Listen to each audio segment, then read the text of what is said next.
38 ming so'mga 1 kilo tovuq filesini xarid qilib, butun oila maza qilib to'yib tanovul qilsa bo'ladigan juda ham mazali va eng asosiysi qarsildoq KFCni uy sharoitida birgalikda tayyorlaymiz.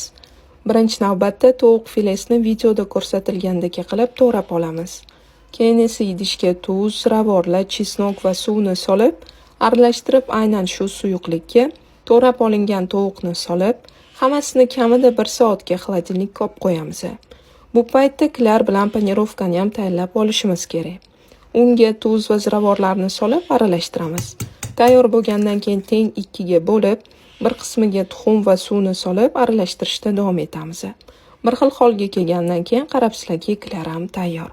Endi esa xolodilnikdan tovuqni olib, oldin klarga, keyin esa har bitta bo'lagini videoda ko'rsatilgandek unga botiramiz va tovaga yog' solishimiz kerak.